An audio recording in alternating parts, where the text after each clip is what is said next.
I've always been able to absorb issues because I bought the dirt right. Like the goal is to buy the dirt so right that no matter what comes up, you're still in the green.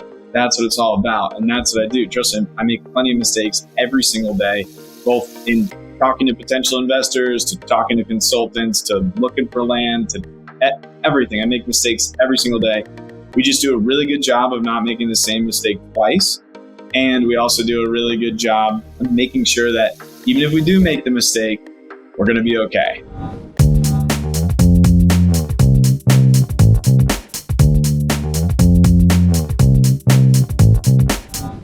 All right, welcome to another episode of the Legacy Wealth Podcast, where we help accredited business owners become educated and get access to private investments to help them build their legacy. I'm your host, Pascal Wagner, and today I'll be interviewing Ray Mazzie from Fort Lauderdale. Welcome, Ray.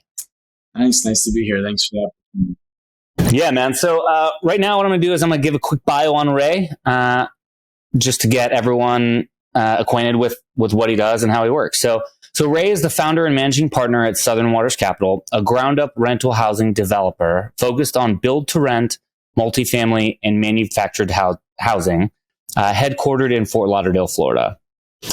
Their strategy is to buy land at below market value, entitle that land, forcing appreciation, and then raising capital to complete construction with the goal of holding long-term or selling upon completion or stabilization. Since founding in 2020, Southern Waters Capital has raised more than $30 million over 6 different funds, which has allowed them to grow over $450 million in assets under management, with a historical 2 to 3x equity multiple across their funds. Today, if you want to participate in any of their offerings, it requires a minimum check of $50,000 as a new investor.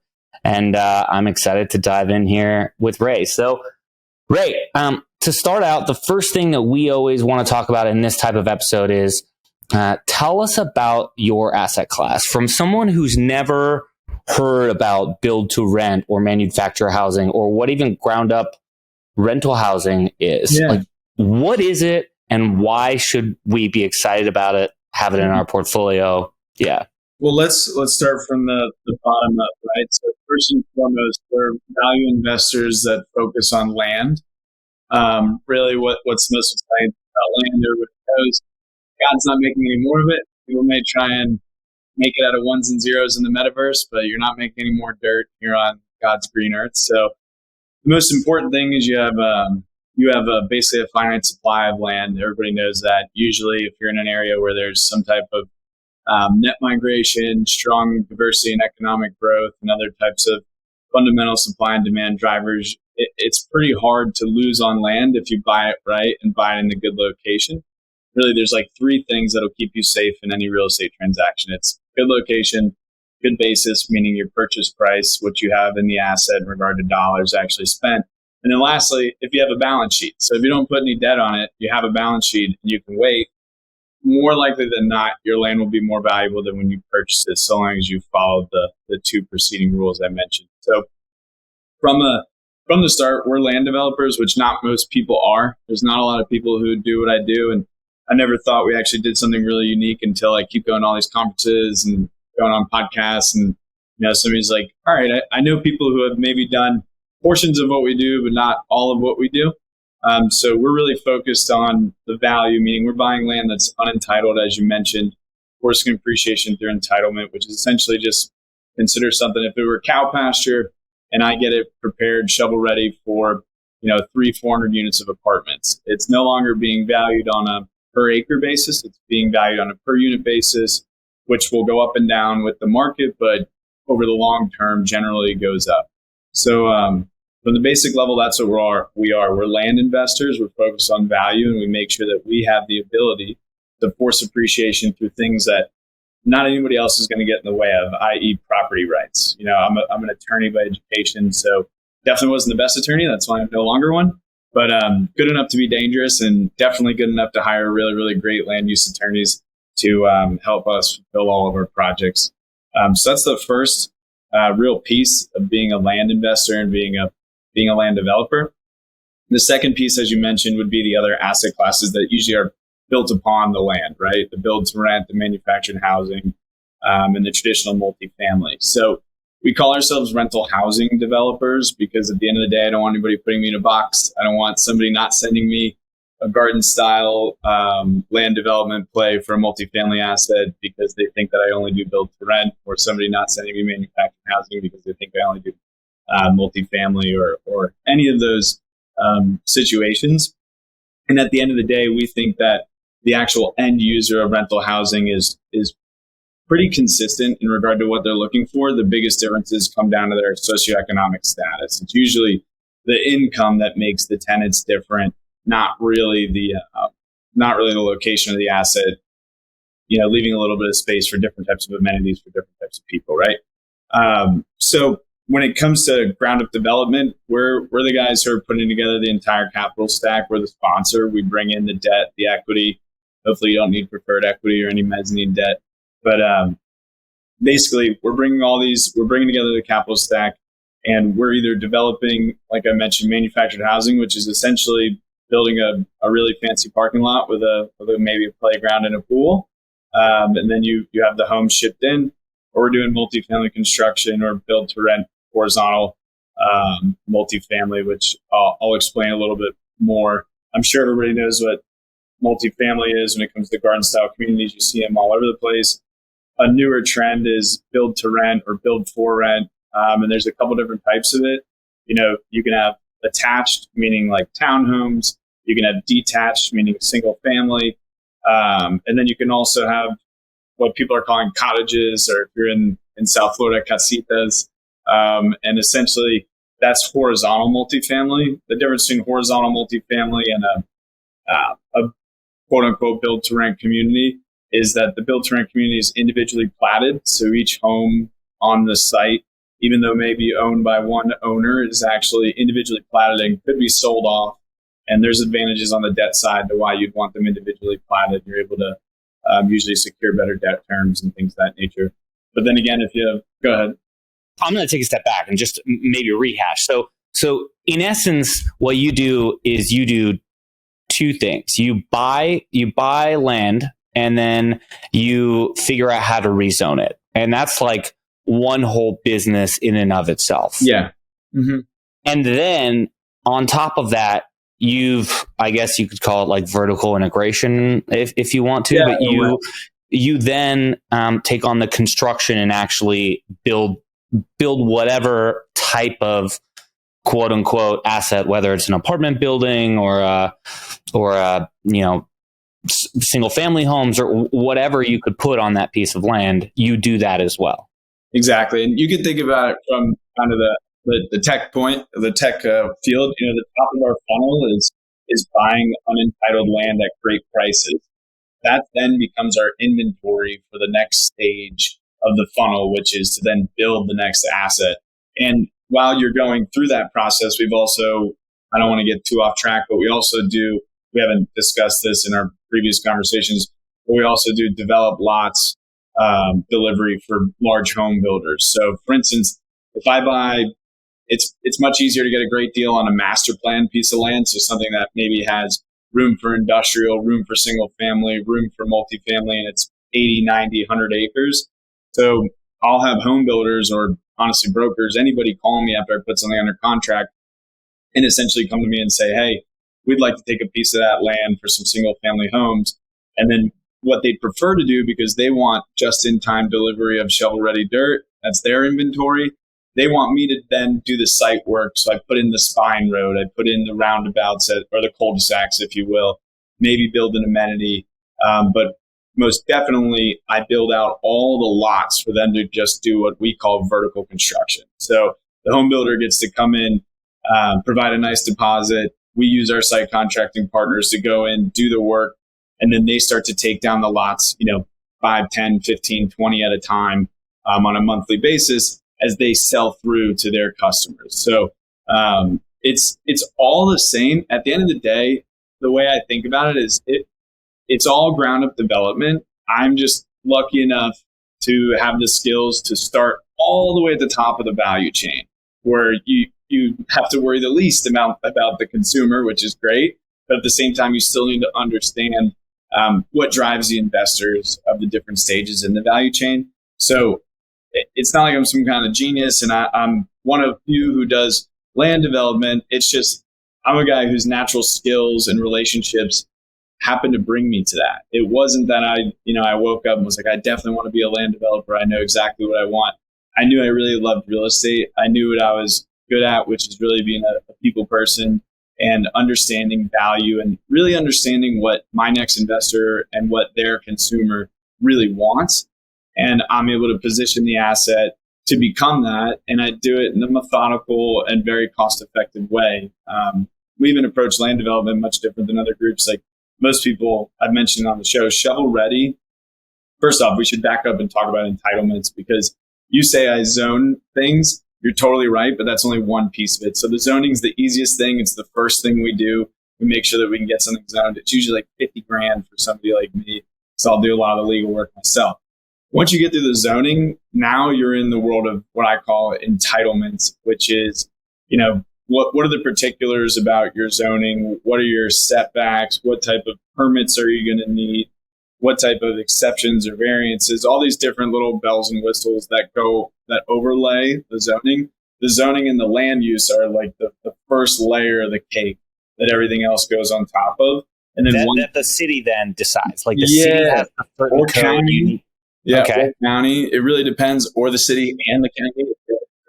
And they all have their own little rules about how a certain geography needs to, the maximum height buildings can be. So it all goes back to, you're 100% right, not to cut you off, but it all goes back to the comprehensive plan. So like every 20, 15, 30 years, whatever that jurisdiction decides, they vote and put together the growth department or their planning department, whatever they call it. Everybody's got a different name for everything too, so that's always fun. But once they have these open hearings and these meetings, they're public, they figure out how they want the city or county to grow. Where will the city jurisdiction expand? Where will the county jurisdiction stay? Because that's not moving. Are there going to be special central business districts? Are there going to be CRA areas? Are there going to be these different, what we call zoning or land use overlays on top of the generic municipal or county code that outlines those things that you were mentioning, building height and all that, which is different depending upon product, which could change depending upon the different amendments to the future land use. So it gets really, really complicated, but at the end of the day, I make it super, super simple. It's like I go on Google, I take a future land use map and I overlay them. And then I look for things that are not in their current, not in the future land use. So for instance, you may see some ag land that's actually has a future land use of multifamily residential, but nobody's go into detail, like ag land that has future use. Cow pasture, cornfields.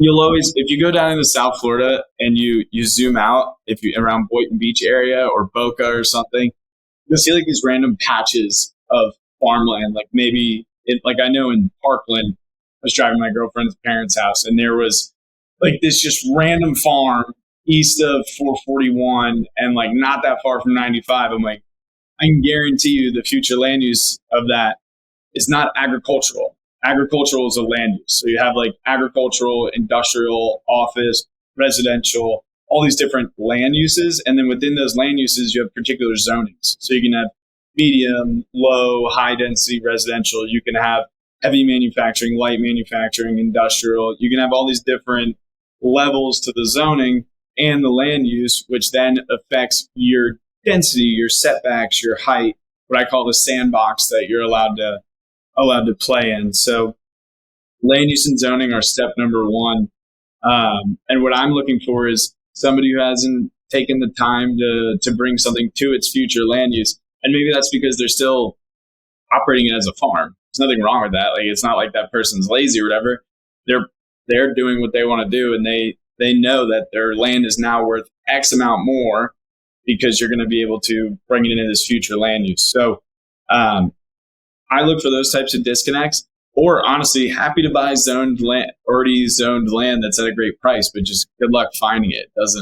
It doesn't exist. So, it's really interesting how, to me, it's super simple, but really, really difficult. It's not that it's like complex by any means. There's so many people out there who much more cerebral than me, but at the same time don't have the grit or perseverance or the people skills to get in there, negotiate with the seller, negotiate with the city, negotiate with the county, understand the code, work with attorneys, work with engineers, work with the architect, work with the GC, be able to speak all those different languages, and then also bring that to the capital markets. So I really find myself constantly, it's like arbitraging Main Street with Wall Street, and I'm the guy in the middle making sure that they each understand each other, and at the same time that we're all aligned, or else the transaction's not going to happen. If you can't convince the seller to give you the right amount of time to get the asset prepared for your next investor isn't going to invest, you're not going to be able to pay the seller, and the story goes on and on and on. And that's just how land development is. So I always say it's kind of like a game of hot potato, but it's really fun. So as an investor, as someone who's trying to figure out what to invest in, I always say that there's three different things that as an investor, you need to be cognizant that you're looking for. You're either looking for cash flow, tax benefits, or equity growth, or a mixture of all three. And so what outcome is the investor looking for if when they're investing with you in one of your funds? Yeah, so I'd say I provide all three, but just some funds have more of one than the other. So they can be like taste the porridge and pick which one they like the most. But if you're getting involved in one of our land development deals, which is buying the raw land with us, providing funds alongside us to help us bring it to shovel ready, that asset's not producing income. That's obvious. However, it's such an asymmetric bet. I'm putting things under contract for less than 1% of the value. I'm spending probably anywhere from 50 to 200 grand to really push appreciation really quickly. Now we'll raise much more than 50 to 200 so we can keep pushing the project forward. You don't want to have to always pause and keep going. So my point is I mentioned earlier, after I rezone or bring it to its future land use, the value of the asset's immediately much greater than whatever the capital that's been put into it. So, for instance, I got an asset at like $6,000, $8,000 a unit, meaning that I'll just use this as an example. It was 36 acres. It was cow pasture on the corner in Ocala. And I knew that I can get it rezoned for 360 units, right? But 10 units an acre. But I know that it's being priced right now based off of its agricultural use and potentially a little bit of appreciation and some, upside for future land use, right? So I think the actual purchase price was 2.5. It was 2.5 million. So, you divide 2.5 million by 360, put you less than 10 grand a unit. I'll do it real quick. So it puts you at like 6,944. Call it $7,000 a unit, right? So I'm in the deal at $7,000 a unit. I've only put down 20 grand, 25 grand to lock up the asset. I spent 50, whatever. We'll round up. I'll say I spent 80, right? So I spent 100 grand so far. 80 of it I can't get back. I can actually get my deposit back still, but 80 of it I can't get back. So say I've got 100 in. That lands at 2.5 million. I got offered within the first month an $800,000 assignment fee to just walk away, 7x my money or 8x my money and leave. Obviously, I didn't take that because that was within 1 month. I'd call that guy back 3 months later. I don't need to do that on day one. Second to that, I had it actually in the height of the market. I had it under contract for assignment at $4.7 million more than my purchase price. So you're talking about me expending $250,000 and having something under contract already at 4.7 million. So then what did I do? I took that deal. I let that group spend money to entitle the land. So I stopped spending money. I'm now spending other people's money to entitle the land and get it to where I would have brought it to anyway. Lo and behold, man plans, God laughs. Lo and behold, a very large institution got scared at the end of last year, which was probably smart. and pulled their money. So they said, hey, we're not giving you any more money. Well, I still took all the deposits. So I took more in deposits than I put into the dirt. And now I have the dirt back. And I had an offer at 4.7 million over asking over what I had it at. And I had an $800,000 offer just to assign it and walk away. So, I'm feeling really comfortable, right? But at the same time, I still have a closing date. So I have to decide what I'm going to do. Am I going to pitch the asset? Am I going to partner with somebody? What am I going to do? And really my job is to create value, provide optionality, and secure the return at the least amount of risk, right? Secure the greatest return at the least amount of risk to get there. So I was lucky enough to partner with a very large developer with billions in their portfolio to come in on the deal with me. And essentially, we negotiated a land lift, what we call it, where basically when I contribute my land to the partnership, I get you can call it a fee or whatever. It's a capital account allocation. That capital account allocation ended up being 2 to 3x more than the money I'd already spent. So, and then that capital account allocation is senior to all the waterfall returns in the GP structure. So I've already secured my investors their 2.5, 3x return. And now I go to them and I say, hey, you want to take the ride with me? If you don't want to take the ride with me, we'll cash you out. We'll figure out a way to recap and whatever. It's not a big deal. And you can take your money, consider that, hey, I 2-3x my money, and that's good. Or you then allow them to, because you already bet on a non-cash flowing asset. Give me another year or two. You've seen the offers we've gotten. Even if it's half as valuable as it's been purported to be over the next 2 years, you'll do great. So you're that's the land development side, and that's the equity appreciation. And, once it's operating and CO'd and all that, you're going to get depreciation and other things like that once the asset's built. But really, it's a get rich slow game on that. As you can tell, you can make a quick flip, but when you realize, when you are the man or guy or man or girl out there grabbing that asset and how hard it is to negotiate it and get it all, you really don't want to let go. Like, you really do not want to let go. And it's really hard to look at your investors and tell them, like, hey, I know we can make 7, 8x what our investment is in 3 months. But I'm telling you, that's nothing but that's a KPI for you. That should be something that now this thing's worth it. We're in the money. So it's like, stay at the table. Don't leave the table. Because when you look around and all these larger groups are able to buy assets upon CO, certificate of occupancy or stabilization when the asset is operating and bank says you can refi your debt and all that, you realize how much that premium they pay to developers like me. It's a BB on the highway to them because they know how hard it is to build something over 2, 3, 4 years. So they have no problem paying that premium. I wish I was one of those big whales.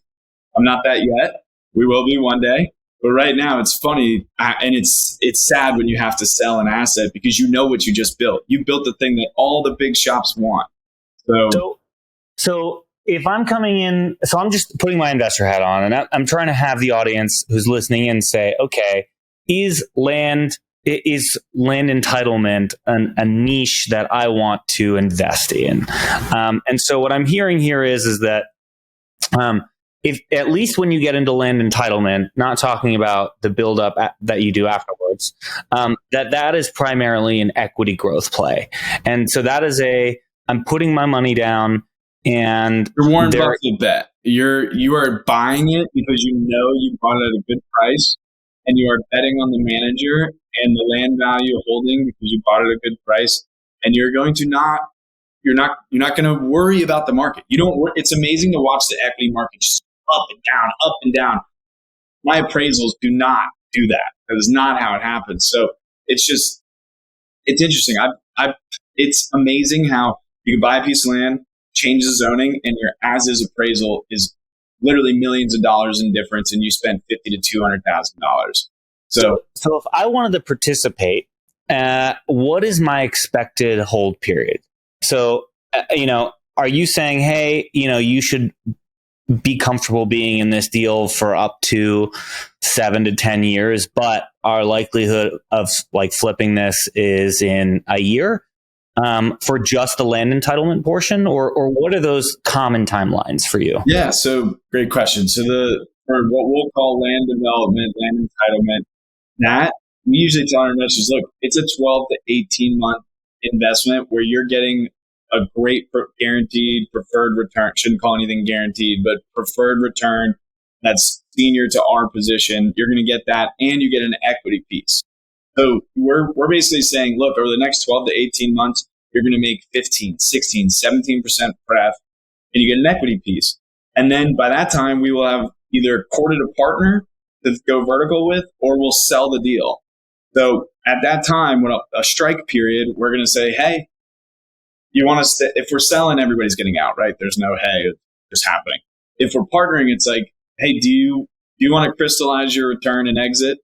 Or do you want to stay in the deal with us? Your pref gets pushed to a capital account. It'll get paid when we have a liquidity event. And here's where the land's valued. Here's where we're contributing it to the partnership. When we contribute to the partnership, it's never at the price we paid for it. It's always at something that's going to be enough to obviously pay my first investor. I mean, that's the first thing. I'm like, if I can't pay my first investors, I certainly can't take my second investors. So that's how we look at it. It's 12 to 18 months, could be 3 years, could be 7 years. We could end up building a 400 unit. Like I've got that deal that I'm talking about. We will probably hold that thing until the day I die. 360 units in a great market in Florida with extreme fundamental supply and demand imbalance and one of the strongest economies and the highest net migration in the state. Like, yeah, I want to hold that asset. And the very wealthy partners that I work with to go vertical, because they have to sign on the balance sheet. They have to have a balance sheet worth the value of the loan. Our loans are $60, $70 million. These guys and girls are like, yeah, we're going to hold the asset. If you want outright, we'll pay you to leave. So that's how, once you stay in, you stay in. But you know you're going to get a coupon in a couple years, and you know you're going to get a nice liquidity event that'll be a cap gain. So long-term. So liquidity event, meaning you're going to get a refinance pulling your money out, and a coupon, you mean you're getting passive income. Yeah. So the coupon, basically, I always call it like you're creating your own bonds when you're a developer, and you can actually hold something. You don't have to worry about some bank just beating you to death. So the coupon, yes, is the quarterly or biannual, whatever the partnership, the JV decides to distribute cash at. That's what you'll get as an investor over time. And then when you have the refi, obviously all that cash is tax-free and definitely substantial. Yeah, those are the two things you can bet on in the long term. And then we do have cash flowing investments as well. So when so I'm sitting here and I'm like, okay, land entitlement sounds interesting. Sounds like you can make good equity growth returns because your whole focus is just buying things that are underpriced instead of relying on a value add component. But what are the risks associated with it? Like, let's walk through all of the stuff that can go sideways, and that, like, if I'm an investor and if we're sitting across the table and I'm saying like, hey, I'm interested, what are all the ways this can go sideways? What would you tell me? Yeah, so everybody always knows the classic Native American burial ground. That can always happen. But I will say that those types of things, even if they are found, you can get around them in the legal way. What does that mean? So, you find an archaeological site and you're digging on construction. So let me back up. Everything I'm about to say gets mitigated through the site due diligence process, which includes environmental studies, archaeological studies, geotechnical studies, surveys. You're looking at other types of endangered species studies. You're going through anything in that title reports, anything and everything that can affect or encumber your property rights and ownership rights. So first and foremost, title. You can buy something with bad title. Obviously, you do a title report. You get some title insurance. That problem's pretty much solved. Next one, I would say you could run into some type of environmental issue. That'll be avoided with a phase one and with getting all your other endangered species reports and getting all your other surveys that allow environmental professionals to go out and make sure that there's nothing out there that needs to be protected or shouldn't be disturbed, or whatever you want to call it. Past that, like I said, the geotech. could run into sinkholes. You could run into soil that's not good for building upon. You might have to bring in a bunch of import fill, which costs a lot of money. You can also make a rookie mistake and get something that doesn't have utilities to the site, because the utility capacity or concurrency on that road is at full capacity, and you'd either have to improve the pump station, build a new pump station, improve the piping to the area, put in a new manhole, some type of water main. You could really get screwed there. The water management district, if you find out that you're in some type of watershed that's not allowed to be impacted, you may have to build your community, or not be able to build your community, but you may have to build it in a way that ensures you don't affect the rest of the floodplain and in a non-beneficial way. You can get in trouble. Basically, long story short, you have to make sure that your water gets pushed off your site into the appropriate areas, so that it is then pushed out of the communities around you in the way that the city or county designed their system. You can't basically burden the city, county, or your neighbors because you want to exercise your property right. Things like that. And then, surveying. We've had bad surveyors literally survey the wrong land, and I thought I did something really wrong. And next thing you find out, I'm like, you literally shot the wrong land. So you could find out that your survey, once you get your survey done, somebody might have built a fence on your property. Somebody might have accidentally gone over their property line, and then you have to go back to the title.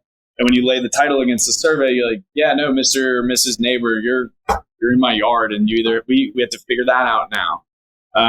So basically anything and everything can go wrong, and you pay somebody like me to go through the site DD to make sure that everything goes right. And that's done with really, really great professionals and consultants, because as you can tell, you can't be an archaeologist, an environmental specialist, a geotechnical specialist, a surveyor, a water management district professional, a utilities professional. You can't be all these things. So there's no point in trying to be all of them. The real thing is to understand what you need to be looking for and being really good. Honestly, it's a Socratic method. You have to not be afraid to sound dumb and ask any and every question. And that's really what will make sure you get to the other side unscathed. But pretty much everything can go wrong. I wish I had a better answer. Yeah. So let me just try and frame it this way, where you're on the equivalent of your Google search or multiple listing service, where you find pieces of land out in the ether of the Florida, and you come across one, and then what you do is you put in a contract to a broker or whoever the owner is, and you say, hey, I'd like to go under contract to potentially buy this home, because they probably have it listed for sale, right? Usually not, but sometimes. Okay. So you're hitting them up and you're like, hey, I think I'd like to buy your land. Okay. And then you go under contract, and you give them some sort of earnest money to show that you're real. And then you have a due diligence period that is like when you buy a home, it's 2 weeks or, depends. So, how long is that? Yeah, so that's the whole thing. First, it's send out an LOI. Here's my price. We can work on that. Great. Second, I'm making sure that they give me all the DD that they've done in the past, meaning the due diligence they've done in the past, which is usually survey, title, all that kind of stuff. But as far as terms go, I'm under contract for 12 to 15 months. So I've got a long time to handle all this kind of stuff. And usually, I know if I want to buy the dirt within 60 days. That's usually when I can get all the consultants that matter to me, the critical consultants, the critical surveys and inspections. After that, it's kind of a capital markets design political game. So you put, let's call it, 20 grand down as an earnest money, and then you're personally spending 50, 80, $100,000, depends on the deal of land, everything like that. But you're putting your hard-earned money out, and that's why you're raising capital to do that due diligence. And then we'll hold the first 6 months of risk. Trust me, I'm not bringing anybody into something that I'm going to leave the contract on, because now I'm going to look like an idiot, honestly. So I make sure that I'm ready to buy it. I just am not ready to buy it because we need to make sure that my next investor is also ready to buy it. So, if I had all the money in the world and I could, hold things for as long as I needed to. I'd buy it. Really what this is, it's free leverage. I mean, you get a year and a half of a loan at 20 grand and it's refundable if you don't get what you want. So really you're only at risk at what you're willing to be at risk with, which is what you're willing to spend your money on to ensure you can take the deal to the next level. Yeah. So at that point you're spending the money to do the due diligence and that is the risk to the investor, or you're saying you put that out of your own pocket. And then once you've established in the first 60 days that it's good enough, then you take the capital you've raised. Exactly. So usually we're going to spend we being Southern Waters Capital, we're going to spend the first 50, 100 grand just to feel it out. Can I get my zoning? Talk to my attorneys. I have my civil engineers make sure that the site really maps out appropriately depending upon wetlands, the topography of the site, the likely soils based off of other things they've done in the area, the open space, setbacks, all that kind of stuff. Can I fit what I really want to build? I figured, can I fit what I want to build, and is my foundation solid, meaning the land we're actually going to purchase? Once I'm done with that, that's when I go out to my investors. The real risk my investors have is me not finding a good capital markets situation. Like we're in right now, this is probably the toughest. So capital markets to like a 5-year-old. Yeah. So I need to make sure the bank will still give me the debt. For the next phase of the project. Otherwise, the land will sit on the market.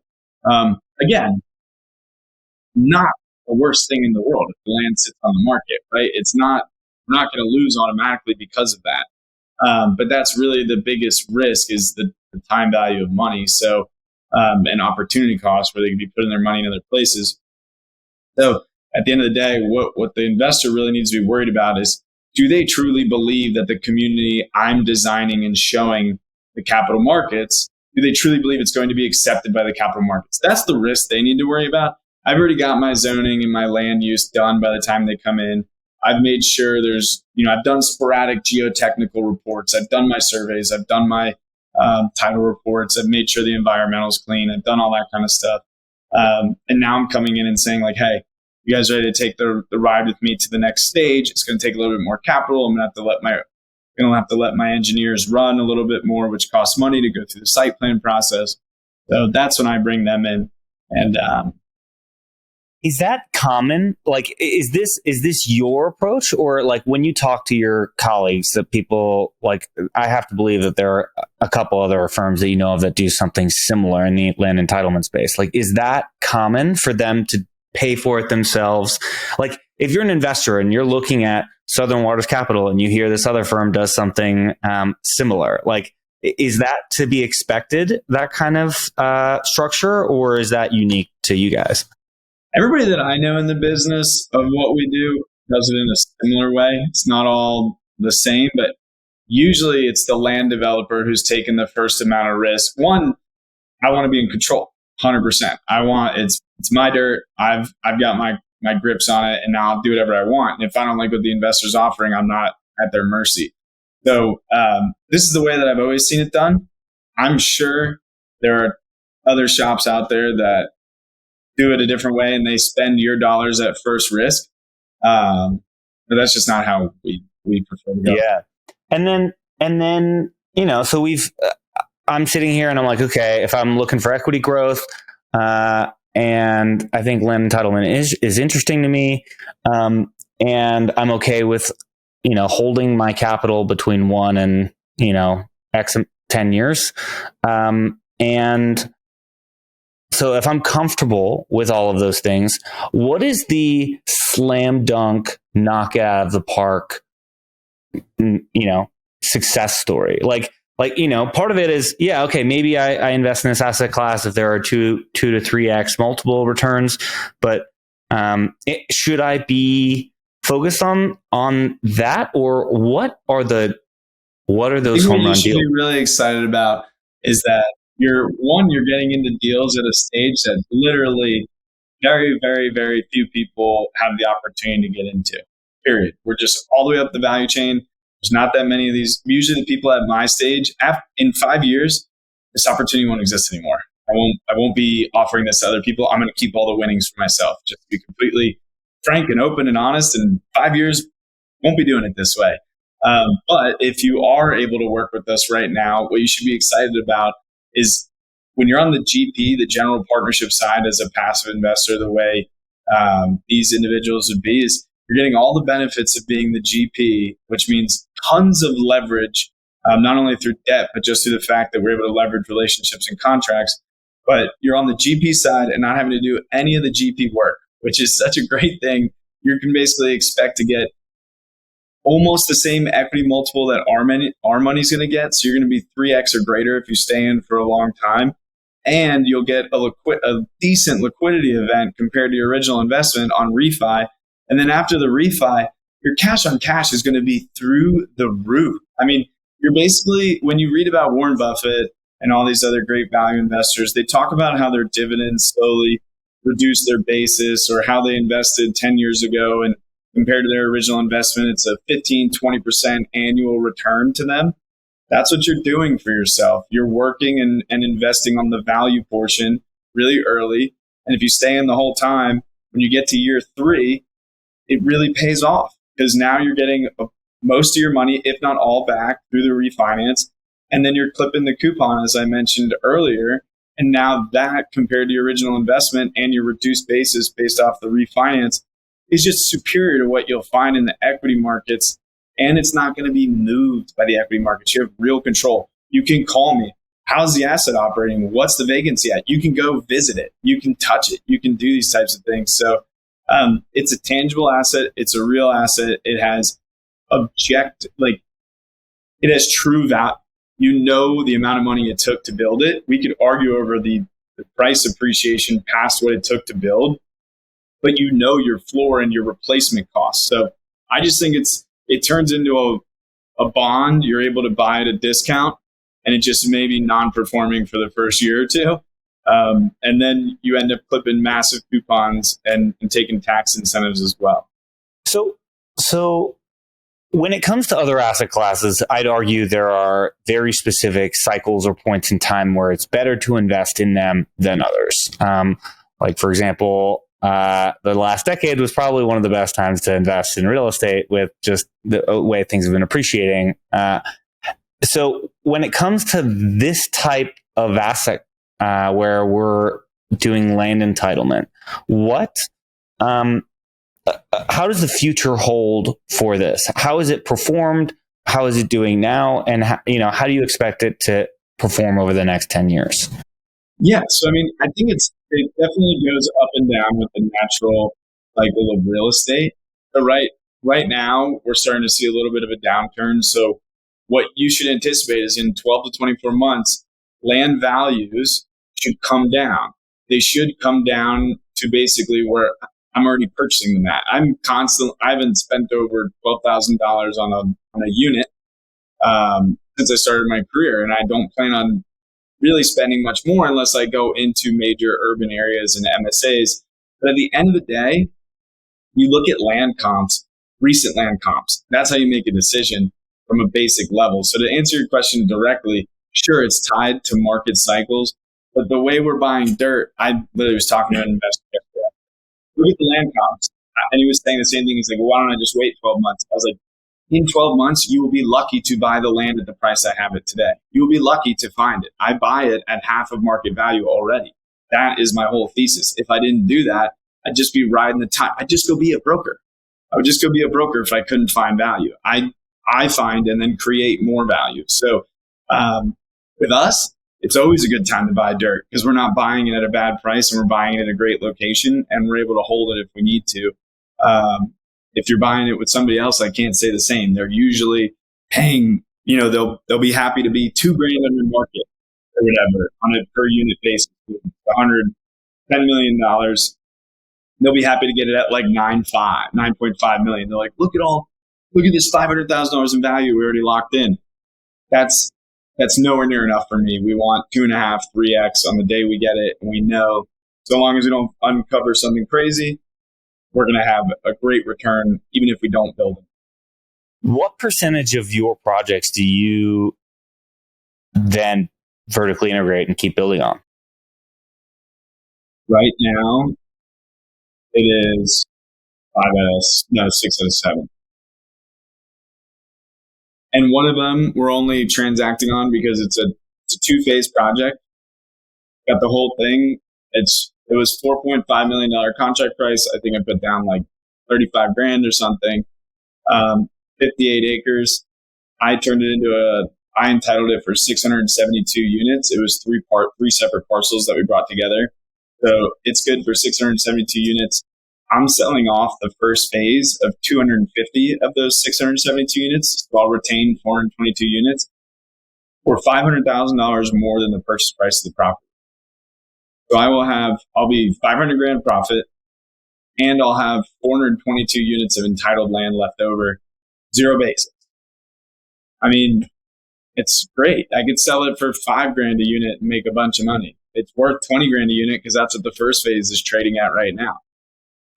And I said 20 grand a unit 7 months ago, and it's 20 grand a unit today in today's market. So that's wild. So, okay, you didn't wake up and say you wanted to be a land developer when you grew up. Like, how did you get into this space? How did you become the expert? Yeah, I wouldn't call myself the expert. If you put me around people who've been doing it for 20 years, I sound like a novice. So, but it was simple. My business partner, Dean Myro, taught me all about project finance. He came out of law school as well, didn't practice. Go back. So fun fact, Ray and I both went to Florida State. And I think we both graduated roughly around the same time. I graduated in 2015 from undergrad. Okay, I was 2012. So yeah. So in like that same time span, from there you graduated and you did what to get here? Yeah, so I was lucky. I got my JD MBA, and then I went and worked for Governor Scott for a year. And then I worked as an attorney, as a real estate and tax attorney, basically a wealthy families attorney, which involves a lot of real estate always. And then after that, I actually went and worked for Dean Myro, my now business partner. Is my best friend, my mentor, and my business partner all wrapped in one. I was employee number one at one of his portfolio companies. And then after 18 months, my equity vested, and we had the fun conversation about how I'd like to do something of my own. And we started Southern Waters Capital together about 3 years ago. So that's the quick genesis of how I am where I am today. And Dean, while I worked for him, he's always been in distressed debt. This is the story I was about to tell. So basically, he graduated in '93 from Miami Law. We'll let that slide, but still a great guy. He ended up going right into the capital markets and trading distressed debt for a bond firm and investment bank.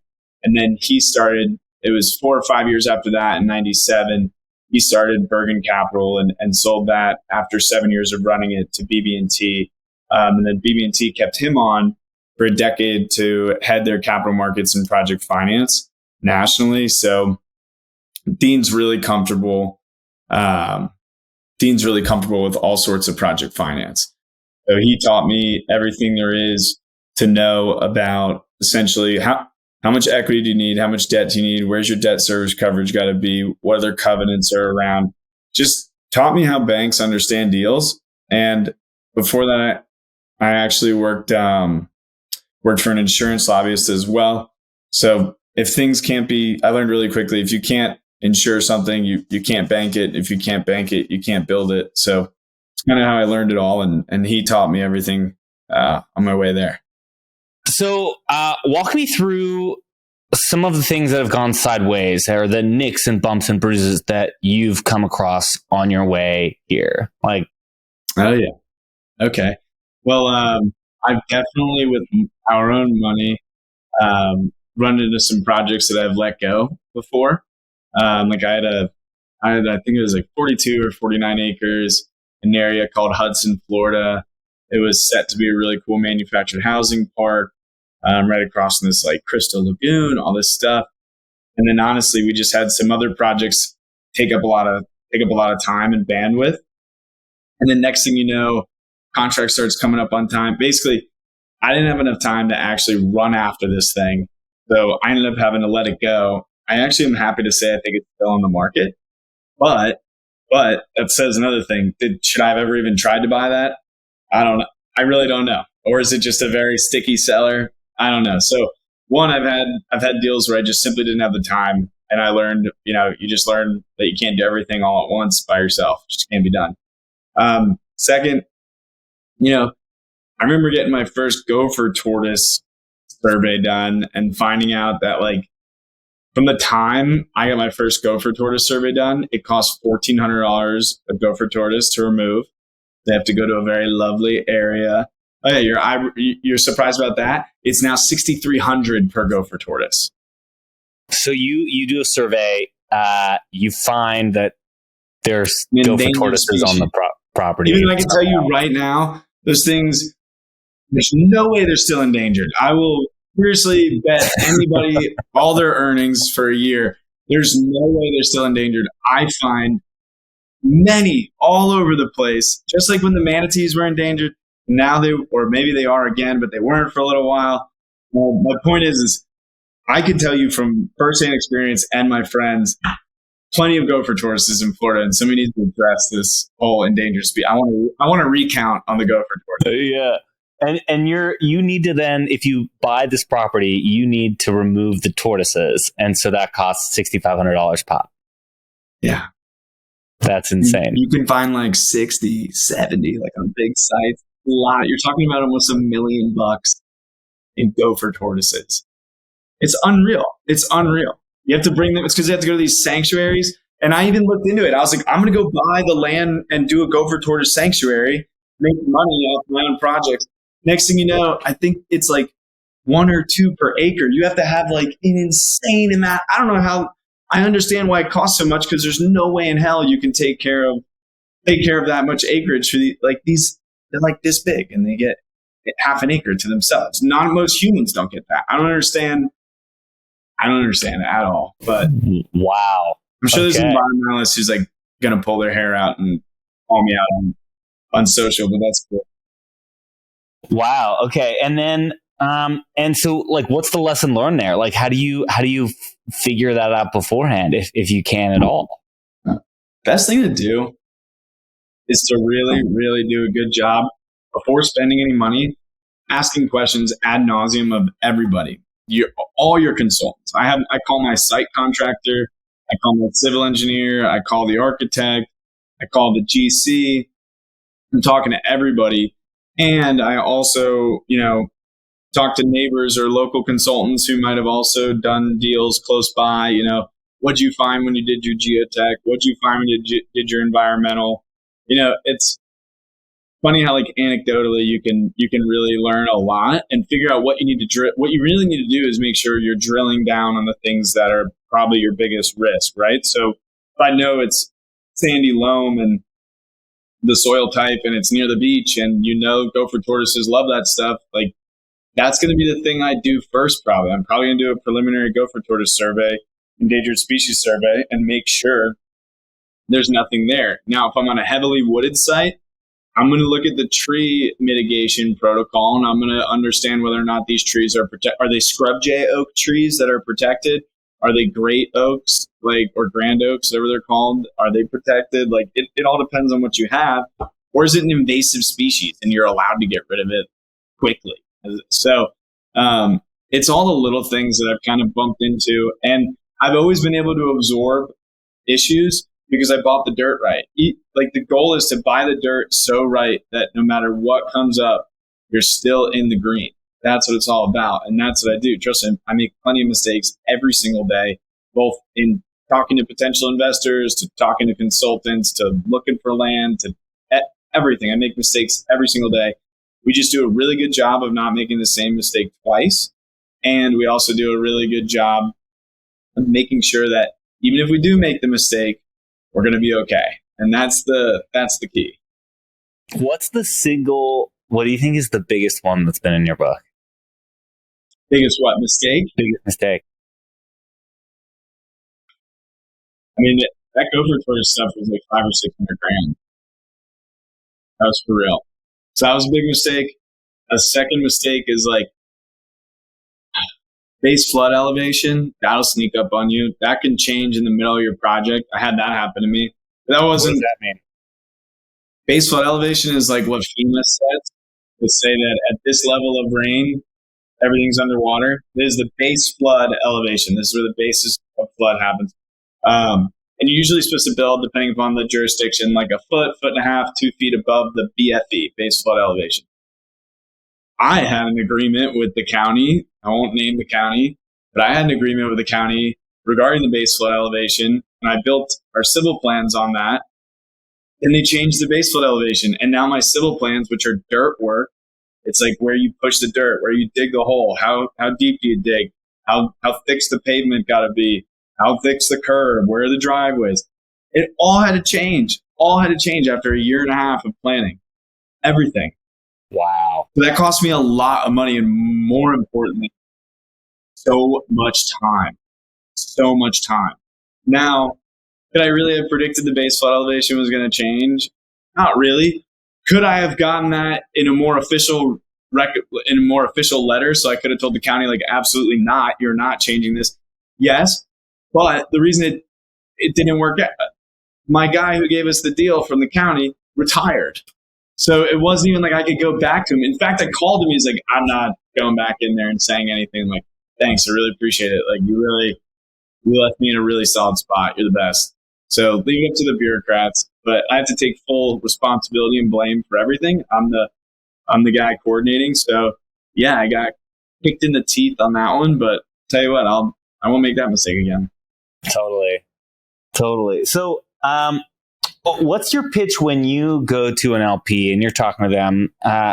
Why should they choose Southern Waters Capital over like all the other types of investments and things they can invest into? What's your sales pitch? Yeah, you're just not going to find better value anywhere else that you can actually have full control over. You're going to have to buy a whole business, or you're going to have to buy an equity stake in a stock that's large enough for you to get some board seats. But what you basically come to with us is you're walking into a really strong value proposition in real assets, most importantly, especially in today's metaverse, NFT, Bitcoin world, real assets. And in addition to that, you're also buying land in the Sunbelt where there's fundamental drivers of value, basically net migration, supply-demand imbalance, strength in economic diversity and growth in the regions and areas that we're building. So all I'm saying is it's a super simple fundamental economic equation that has been proven long through time that land is valuable and increases in value as it becomes more finite as other people build. So it's simple. Really, when I go to my investors, it's not convincing them of the asset class. I usually just say, like, have you invested in land before? And if they say yes, then we have a different conversation. If they haven't, I ask the question, why? And if they go, oh, well, I really, really need cash flow, then I go, okay, we could talk about some of our other deals, like the lot development or some of the smaller multifamily acquisitions we do. But the land development's not for you. If the land development is for my investors, they're really quickly, they just ask me, this is how you sell a deal if you want to know. It's, do you like the market? Do you like my location? Do you like my basis, meaning my price? And then do you like the product that I'm going to build? And then do you like my team? That's it. Because I've already gotten rid of all the entitlement risk and all that kind of stuff. It's literally market, location, price, product, team. That's it. And if you don't like any of those things, seriously, don't invest, because I don't want anybody upset. And I work with larger, family offices and multi-generational developers who aren't arguing with me about these little nuanced items. They're really actually focused on the basis and the location, whether or not we think we can execute in the current credit cycle. And that's really what big investors care about, and what the investors at the beginning of the value chain should understand and should care about. Got it. How do people find more about you? Yeah, me. I'm on LinkedIn. I'm all over it. So my real cell phone number and my real email is on LinkedIn. It's really funny how many people like hit my DMs and I don't respond because I don't have enough time. But like they're like, can I have your email? Can I have this? I'm like, it's literally all you have to do is click the contact info button on LinkedIn. And then if you abuse it, I'll just block you. So that's how I always say, like, not until I'm a billionaire will I take my email off the internet. So I'm easily reachable. Random people call me all the time and I pick up. And I, like I said, I'm pretty diligent about if you abuse the contact. But if you don't, I give all my time I can that doesn't, affect my ability to execute on what I'm doing. So they can call me or email me or go to my website and put in like one of those tickets. Yeah, and then you wanted some, one of the hardest things to raise capital for are different projects, but you also have another thing that you raise capital for. Let's talk about that. Yeah, the hardest for me to raise capital for, not because of lack of passion, just because of, I guess I don't have the investor base, but it's our charitable efforts, which are tied to the Friendship Circle, which is a national organization that helps individuals with developmental disabilities or special needs reach their highest potential, both outside the workplace and within the workplace. So, as I said, it's like an umbrella organization that we started our own chapter here in Fort Lauderdale on Las Olas, and it actually turned into what we call the Friendship Grill. It was just rebranded. I almost said Friendship Cafe, but if you Google Friendship Cafe Fort Lauderdale, I'm sure there's way more news than Friendship Grill.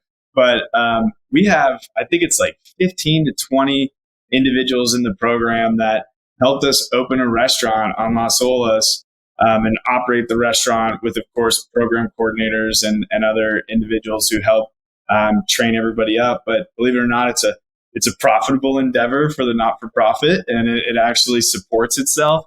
But we have the Friendship Cafe, as I said, or what is now the Friendship Grill, I should say. And we started a little additional revenue driver, which is the Friendship Circle Charity Classic, which is a golf classic that we've hosted for 1 year. So we did it last year. We raised a little bit over $100,000, which we were super proud of. And we had more importantly, we had like 90 to 105 people show up at this golf tournament, which we had never done. And hats off to my guys, Zach Toyota and Dean Myro. They really led the charge. I was happily participating and certainly doing my best to raise funds, but they put it all together. Organizing a golf tournament, not easy. Like pretty simple. As I stated before, some things are simple, but really difficult. Even negotiating to get the venue it was harder than getting most deals. I was like arguing for a Thursday, like you have to do it on a Monday. Nobody's coming out on a Monday. Can't take Fridays away from the club. So anyway, the short and long of it is it's a charity that we've bolted on a couple events to help raise money and support those with developmental and special needs and help them get to a point in their lives where they can earn an honest wage, have fun, get out, see people, other people like them, and just anybody in the community. So it's near and dear to my heart because I have a nephew who is special needs, and honestly, he won't be able to participate in programs like this because he doesn't have the capacity to do so. But for those that do, it's such a cool thing to see the little bit of effort and money that can really bridge the gap between these individuals having a real true sense of self-worth and being able to earn for themselves. And honestly, they have a great time too. And being around them is just so awesome it's like being around people who don't have a care in the world. And then it helps you realize what's really important in life, which is health and happiness. And, anything else you can fit in addition to that is a great life lived. So, Friendship Circle, that's what we support most. Hey, Ray doing the Lord's work. Don't go that far. Ray, thanks so much for coming on the show today, and thanks for sharing everything with our audience. No, I sincerely appreciate it, and thank you for everything you're doing for the community out there. I need to see a few more podcasts. Hopefully, mine's not the worst of all. No. All right, thanks, man. Take care. Take it easy.